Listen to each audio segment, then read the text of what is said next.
Salut tout le monde! Alors, c'est la première fois que c'est le lancement de Puppet Podcast on the Road. Alors, ça va être en anglais parce que mon invité est anglophone et puis, comme je suis en tournée à travers l'Amérique du Nord, ben, je vais interviewer sûrement beaucoup de gens qui parlent anglais. Alors, je vais pratiquer par le fait même mon magnifique accent anglais. Alors, c'est ça. Alors, on accueille aujourd'hui, ben, dans le Puppet Podcast Honey Goodenough. C'est une marionnettiste d'excellence que j'ai rencontrée à Boston et que j'ai hâte de vous présenter. So, Honey Goodenough is a puppeteer from Boston, and she will explain to you her vision of puppeteering. She do also clown and puppet, so she have a similar thing than me. So I will invite her. That's my first live on Facebook, so I have some training to have. But yeah, honey, you're supposed to appear really soon. Attention. En direct. Voila. So yeah, now I'm in Syracuse right now. Syracuse in New York State. And it's a really beautiful city. And we play really soon. So during those days, I have time to interview my friends. So, where are you, honey? Are you there? Okay, so she could just join the conversation really soon. Okay, so yeah, basically the purpose of the podcast is to interview puppeteer and make their work known by most people, because puppeteering is an art that I really cherish myself. I work for like giant puppet and also some other kind of puppeteering. So I will interview people from all over with different viewpoint and share their viewpoint with everyone. So, honey, are you around? Honey, are you around?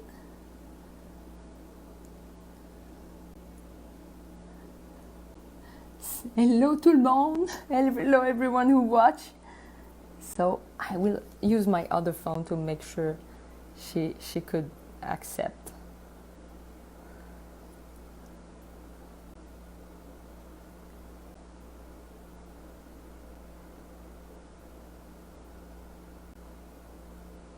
Okay, I want to entertain you during that time we wait, so I have this little worm. I work in Boston, so it's a long story. It's where I met Honey. It's at the Puppet Show Place, so I have their T-shirt. I'm really a fan of Puppet Show Place, so I will share more about Puppet Show Place. You can look their website, and yeah, she will be.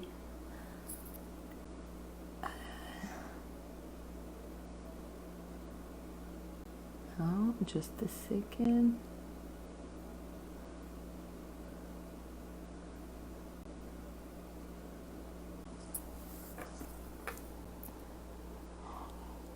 Sorry. Okay. We will make this. We will make this. Okay, maybe someone could take. Well, okay, yeah. Sometimes I think I will need to do practice before with the person in private. So, yeah. Hello, everyone. Okay, so I will do it again just to make sure we have Honey there. Okay, just a minute. Oh, yeah. Honey, you are there. Yeah. Okay, so let's do it. Connection. Hey! We make this! Yay! Did I do it? Yeah, and we are really pretty both on this podcast about puppeteering. So, hello, honey. Hello! Bonjour! Bonjour. So, hey, I like your shirt. Thank you. Yeah, Puppet Show Place. So it's Yay! in Boston, Massachusetts. So if you pass by. I should have had mine. So I will ask you many questions, but feel free to make the discussion go where you want to bring it. So my first question is, what makes the art of puppetry an art that you cherish? I really love how transformative the art is, and that basically it's limitless. You can, and I love that the concept of all the spectacle. Like, I feel, I love theater, but when you're an actress, you're bound by your own definition. But when you engage in puppetry, you can be anything. Yes. And you can create that anything with light, with fabric, with, Yes. a mechanism. Yeah. So possibility, you mean many possibility.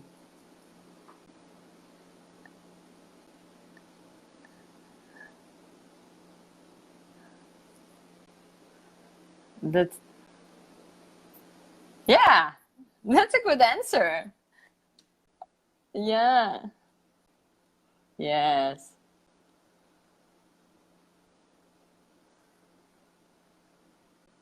Yeah, and you do also clown and puppeteering, so that's kind of a good spectacle, perspective, and yes.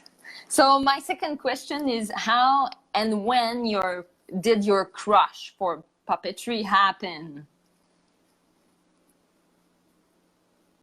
Oh, maybe it's lagging, but the question is, when your crush.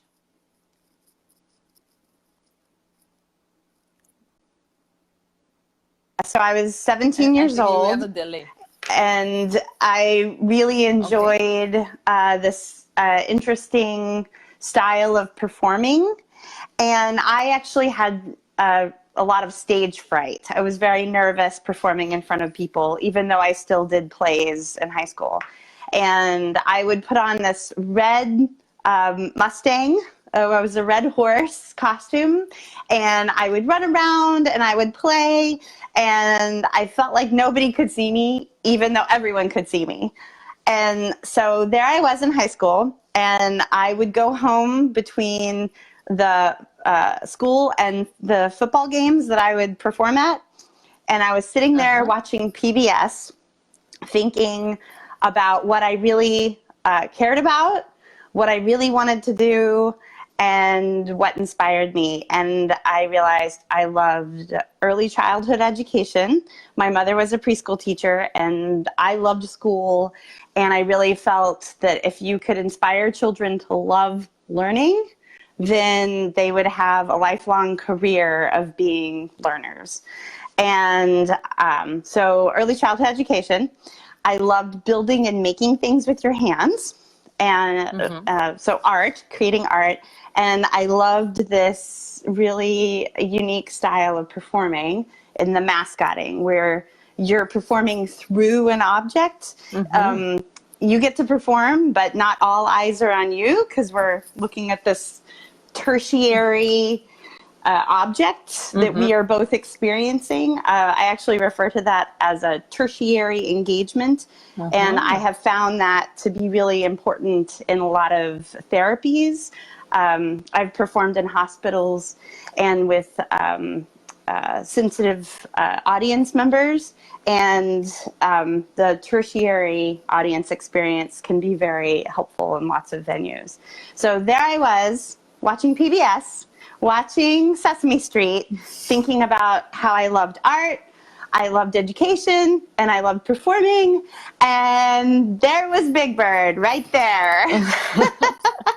And so I thought, oh, like the beam of puppetry light shone down on me, and I thought, that's it, I want to be a puppeteer, because in puppetry you can do all of those things. And so I've been very lucky that all of my work since I was 17 was to be either a better educator, a better performer, or a better artist. That's amazing. That's like identify a lot of stuff to me. So that's really the spell. I understand you totally on that. So for you, like in your opinion, what would be the best field of study or the best background to become a puppeteer?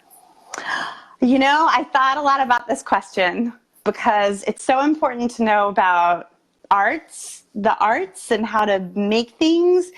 Puppeteers like to make their puppets. Ventriloquism is also a form of puppetry, but in ventriloquism, they don't always feel that ownership over needing to make their puppet.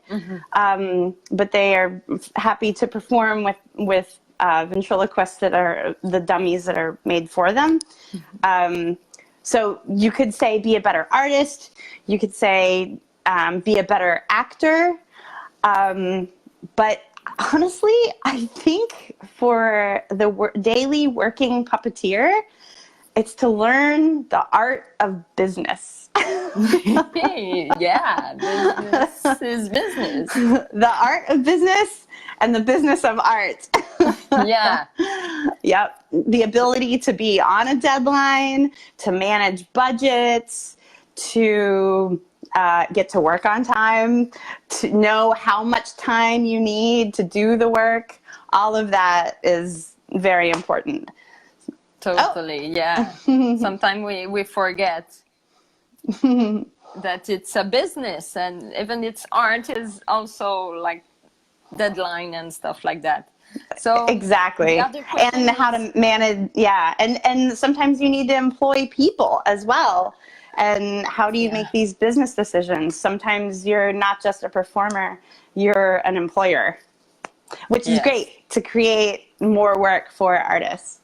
Yeah, totally. And are you hearing me okay? I feel like I'm hearing. Sometimes it's lagging a little bit. I don't know about your Wi-Fi but it's fine. We get the essential, so that's great.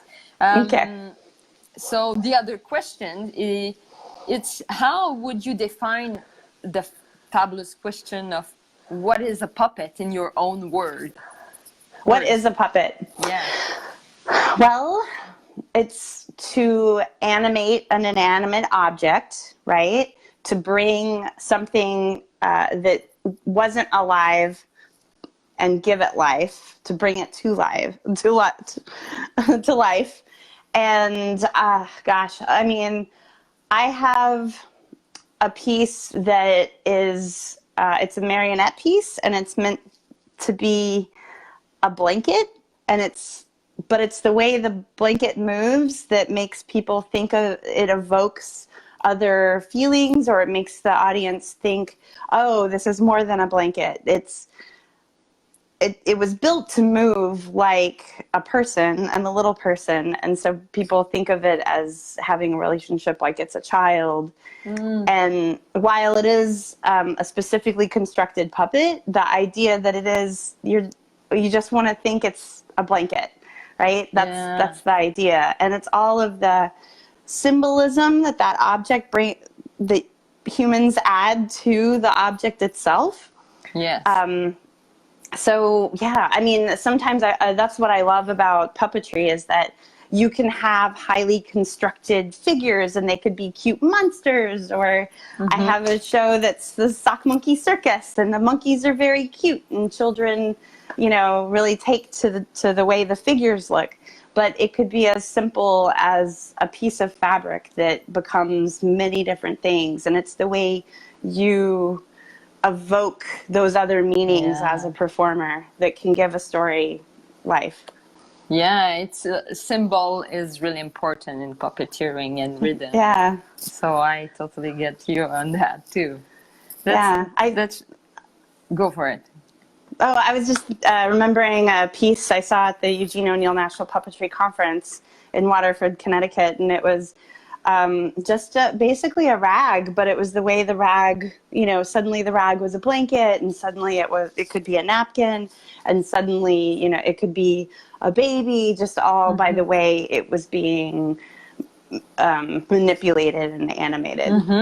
Yeah, so it's bring me to the next question about the difference between props, object theater, and puppet. I know those forms are kind of really connected, and sometimes we mixed it, and it's what is make like the modernity of puppet art interesting. But for you, do you have like, if someone like don't know anything about puppeteering or don't know what we are doing, like the different, it's an accessory, but like you take the mug and you make it move, like is it a puppet? How you define with your student the difference between props and puppet? I define that through character. Like you could move a mug across the table and take a sip out of it, and you're treating the mug like it's a mug.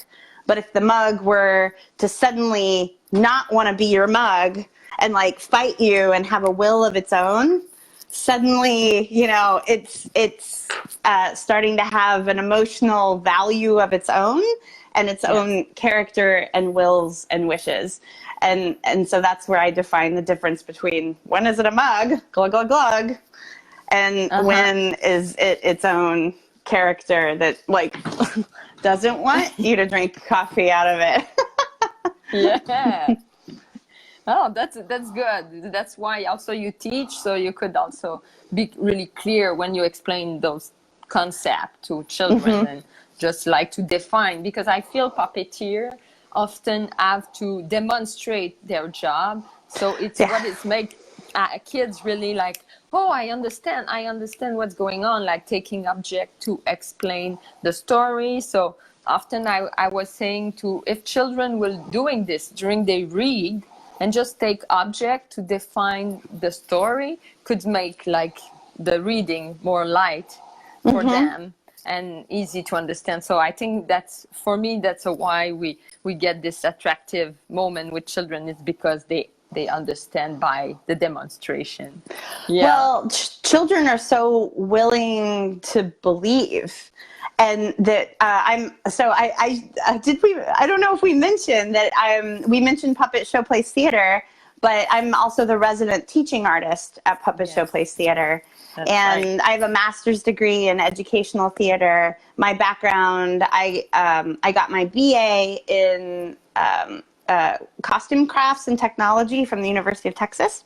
So I have a theater background, but it was all meant to learn how to build puppets, and then I learned how to perform puppets, and then the final frontier was how to teach with puppets. Yes. And what I like to teach teachers is to honor their children's imagination. Once you bring an object to life, they believe it. Once they've made a character, I mean, if you think about how invested children are in their own stuffed animals, like they believe their stuffed animal has a life of its own. So a puppet is just one step away from that. And even when we're building sock puppets or moving mouth puppets, the second their character comes to life, like they don't want to give it up. They love it. They love their character. And we I have learned time and time again that we have to have a ceremony to say goodbye or say goodnight. We're not saying goodbye. We're just putting their puppet to sleep. So and we'll be back. They're okay. Their puppets are safe, and we're taking good care of them. And that giving them a farewell. Like if you just walk right up and you're like, no, it's mine. Or like, no, we gotta go. It's snack time. No, you gotta go wash your hands. Yeah. You can't just, you have to have a way of honoring their affection for their character that they've made. And that it is so much easier to continue the play than to break the play, because they are so invested. And that's something I've seen time and time again. Yes, so more puppet in education. If we listen to your speech, it's really, really important. Well, I like to say, if they're laughing, they're learning. And the reason I say that is because if a child is having an emotional reaction to the information being shared with them, they will remember that for forever. Yes. Or at least they will remember that they had a good time. Yes. So that's very important because of the idea of creating lifelong learners. If they learn to love learning, then they will continue to do the work their whole life. Yes. So that's that's my passion and principle at incorporating puppetry. And it is proven that if children are, young children especially, are emotionally connected to their caregivers and their educators, that they put more value on the material being given to them. Yes. So, and if you can use puppets to do that, then that's power.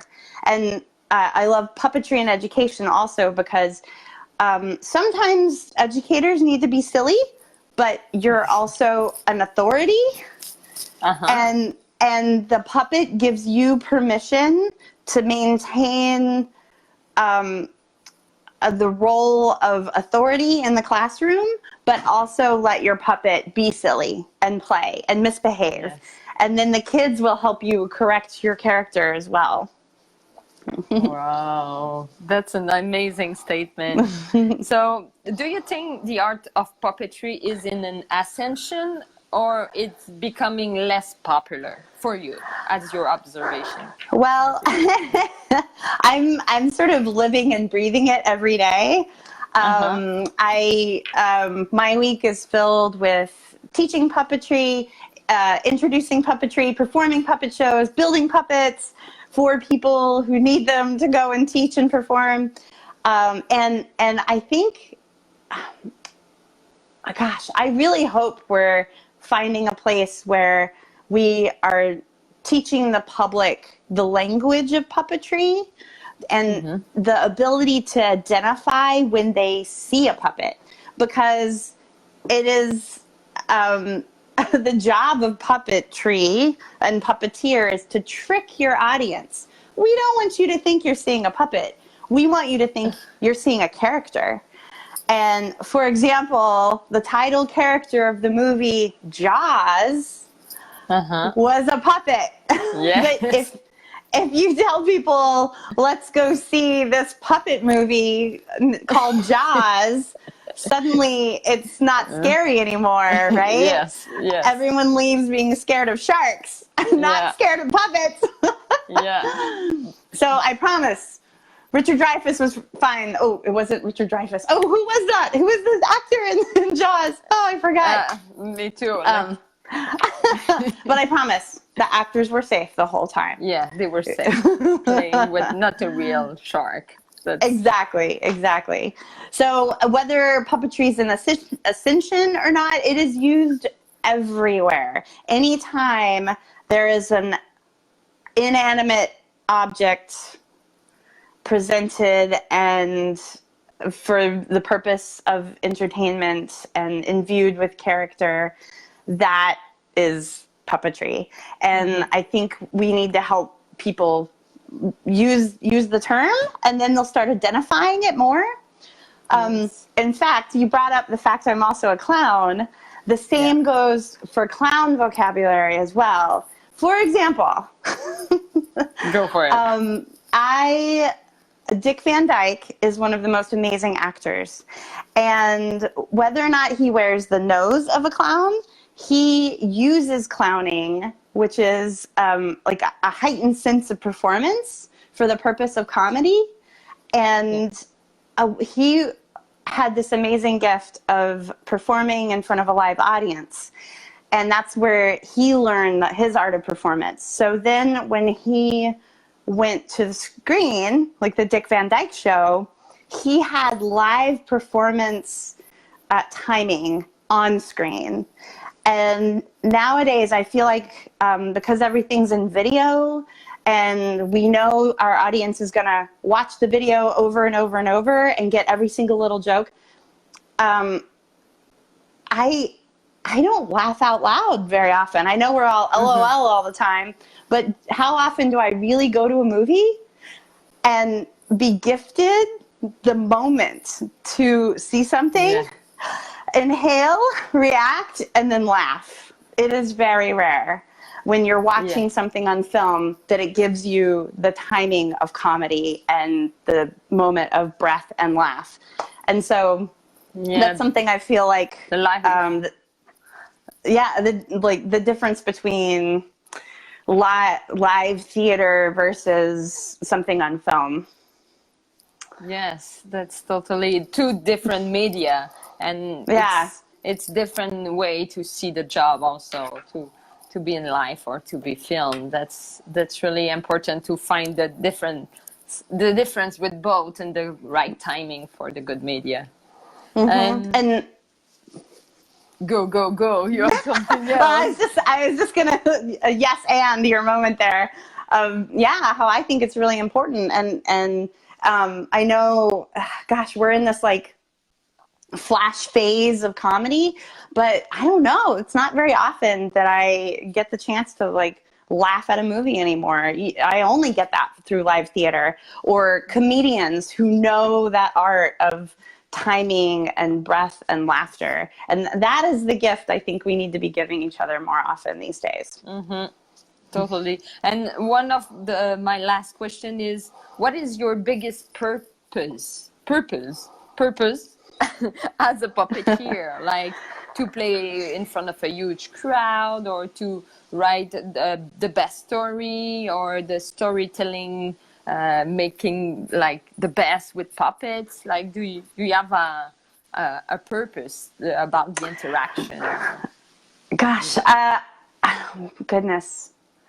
There's so many different factions. I feel like I have certain stories that I really want to share and have told. I have a collection of marionette pieces that I was given a Jim Henson seed grant to develop, and it's a piece titled Handle with Care. And I'm trying, it's always in the back of my mind of how do I use these daily objects that are in a family's life to tell the story of the family. And I don't know, I'm currently working on a show called The Magician's Chores, which is a story about a young boy who's trying to honor his family tradition, but also follow his own dream. And I have so many stories. I have so many stories that I want told, and through all kinds of different mediums too. I've been working on a piece called Baby Giant, which I imagine as a storytelling piece that utilizes toy theater. I'm saying utilizes toy theater because it kind of has a twist. Typically, toy theater is made of paper and it has an arch. Don't know what is toy theater, so maybe you can just briefly explain to them. Let me see. I want to quote John Bell. This is what toy theater is. It has an arch, it's miniature, it's made of paper, and you can do it yourself. This is toy theater. So John Bell teaches this amazing workshop with Trudy Cohen, and I got to attend it, and I brought in this poem that was based on a story that my mother used to teach. We had this game we would play in the car, and it was about Baby Giant. And and our Baby Giant would move around these hay bales, and there was a big lake that was in the shape of a mitten. And so my mom would tell us these stories about Baby Giant, and that we were Baby Giant's toys. And so I wrote a poem about it, and this is like, it's like an 8-minute story that is just waiting to be made. Yeah. So I don't want to say that what is my passion, but or what is my purpose. I think it is my purpose to teach and share the art. I also have these pieces I am driven to make and create and share with the world. I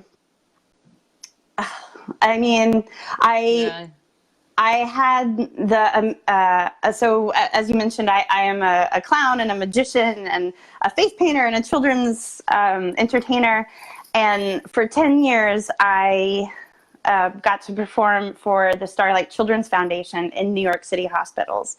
And that is where I really learned the value of laughter and being able to go into some places where families are struggling. And I was given the opportunity. I was invited to come in and be a breath of fresh air. And I got to share those laughs with people who needed them the most. And I think that's why I was talking about laughter and how we don't actually LOL as often as we should. You know? Unless it is like getting to go to live theater, because sitting there zoning out at the television, you know, isn't always the way to do it. So, it's a mix of purpose and you get those privilege from the past. So maybe the purpose is to going back toward this kind of like fresh air and storytelling at the same time. So I think you have a bright future in front of you, honey, about a lot of job also. I also, you know, I wanted to mention, mentioning the idea of like clowning and the relationship of performance, and sort of to share with people that perspective, the relationship between actors. People understand what actors do, right? They go on film or on stage and they play pretend. And for some reason, people don't understand clowning all of a sudden. But so you take an actor and the relationship between objects and actors, right? I guess that's what I'm trying to sum up here. Yeah. So once you start, actors wear costumes and they have hair and makeup to become other characters. Well, as soon as the hair and makeup takes over a little bit more, sometimes you could consider that adding masks, right? Sometimes like Mrs. Doubtfire had like facial pieces. Those are masks meant to look like people's faces. So now you start changing people's faces. So they're wearing masks. And a clown nose is the smallest mask, right?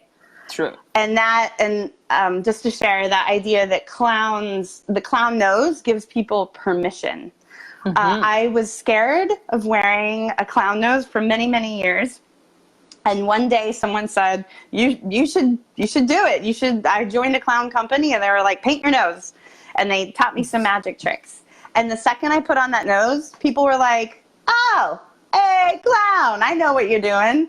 So then you take the clown nose and you make it a little bigger, and now you're into mask, right? Yeah. And we call that comedia, and people think of comedia as like higher level of art and performance. Well, then you take the mask and you turn it into a costume, and now you're a full body costume character. And then the costume's hot, so you want to take it off, and you let it be its complete other object. And it's in front of you, and that's where puppet comes into it, and the role of the puppeteer.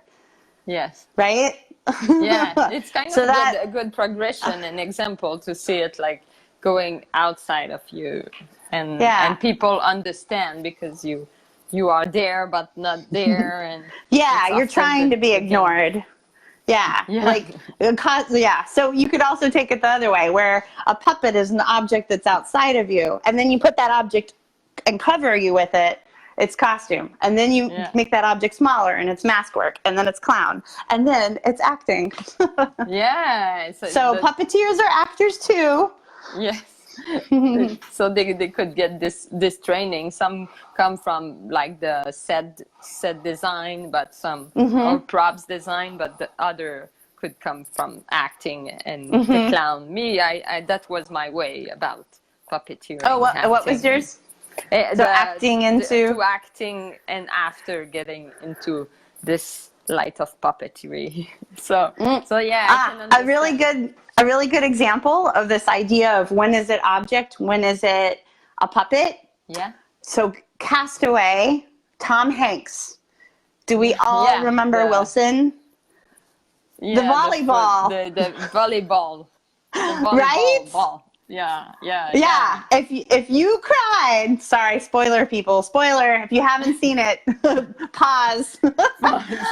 If you cried when Wilson floated away, then you believe in puppetry because you cared about that inanimate object, right? He had invested enough emotional value in the volleyball that you cared. It made you care. So there's a good example right there. And do you have maybe your little Wilson character maybe nearby that you can show it to us to demonstrate a little bit of your word? It's not Wilson, no.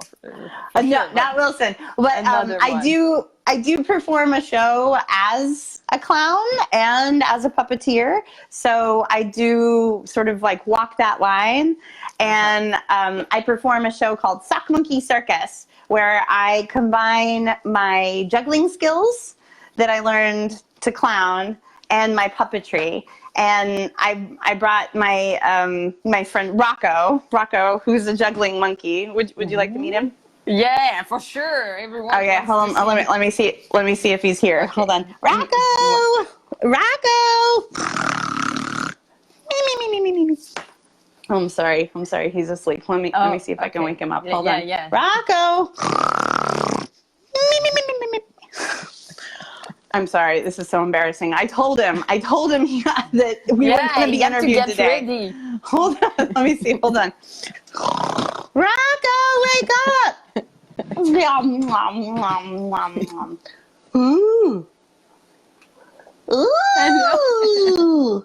Hi. Is this the worldwide webinar? Is this the worldwide spider web?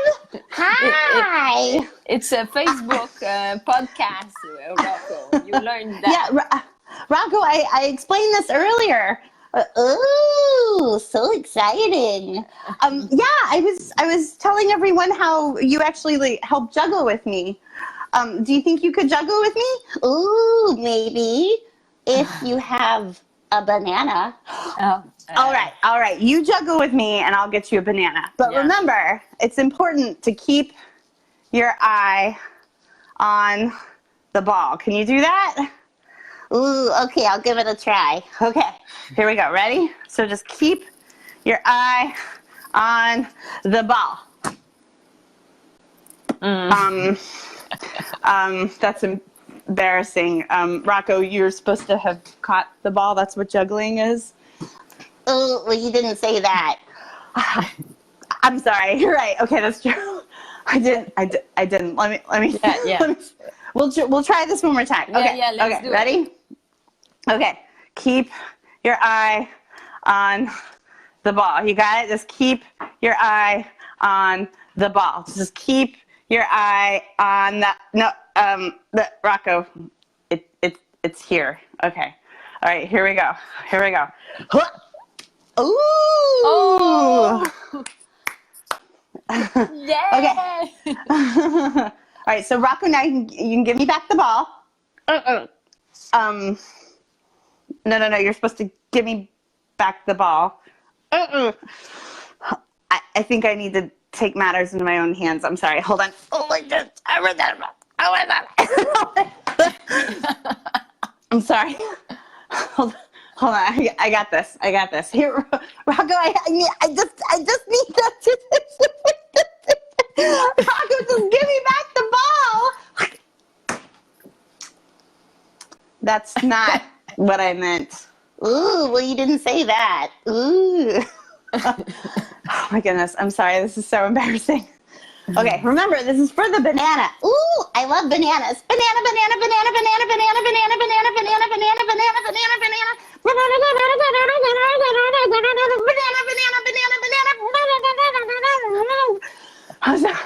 Shh. Okay, for the banana. Here we go. Are you ready? Here we go. Okay. Here we go. Here we go. All right. Then you catch it. Ooh. Now give me back the ball. Very nice. Oh. Oh. Very good. Wow. All right. Do you think he deserves a banana? Yeah. Ooh, banana. Thank you. Okay, here we go. I have a banana. Perfect. Very good. That's Thank you. so cool. Thank you. Thank you. Thank you very much. Bravo. Okay. Thank you. Yes. Thank you. Yes. Thank you. So that's Rocco and his banana. No. Okay. Thank you. Very good. You did a good job. So that's Rocco and his banana. No. Wait. Sorry about that. Sorry. Okay. Yes, it's delicious. I know. Okay. Oh my Sorry about that. I know. Shh. Oh. You know, we just like monkeying around. You know how that goes. That's amazing. Thank you very much. Do you know why monkeys like bananas? No. Because they have a peel. That's the clown right there. I like it. Rocco, that's enough. So thank you, Rocco. Thank you, honey. Also, you're amazing. And if people want more information about your job at Puppet Showplace, you have a website. I put it like in the description of this live Facebook. And it will be also on YouTube, and so you will be all around with this. Oh, thank you. I do have adult performances as well, just so you know. I have had. I love short form puppet theater. So if you Google my name, make sure you watch. I've labeled which ones are specifically for adults. I do perform for children. I have a piece called Wordplay, my literacy-based puppet show, where we clown around with the alphabet. I saw that. That's amazing. And it's also inspired by my family's story with dyslexia, and that we basically take these letters that are in 3D and we twist and contort them and animate them to demonstrate that the words they're spelling. Yeah, it is English based. So you learn your English also. Exactly. That's amazing. Thank you, honey, for that. And for sure, we will see some stuff coming up for your project. From Showplace or other around. Absolutely. In fact, I will be touring Sock Monkey Circus. I perform it almost weekly here in Boston, and I will also be taking Sock Monkey to Austin, Texas, my hometown. I will be giving a lecture at my alma mater, the University of Texas. It's coming up here in late October, and we also have several bookings for Wordplay, and I'm hoping to perform at more puppet slams, and maybe you could show up in Montreal at some festival in March or something like that. We have an off festival in Montreal in March, so I could talk to you more about that. Yes, I have not ventured into across the Canadian border yet, but I think it's time. Yes, I made it so close to Niagara Falls, so close. I think it's time. Yeah. So thank you very much, and honey, let's keep the puppet on the road. Yay! Awesome. Bye, thank you. Rocco, no! Oh no, I'm sorry. I think I need to go to it, Rocco. Yeah. Rocco, no! Oh my goodness. Bye.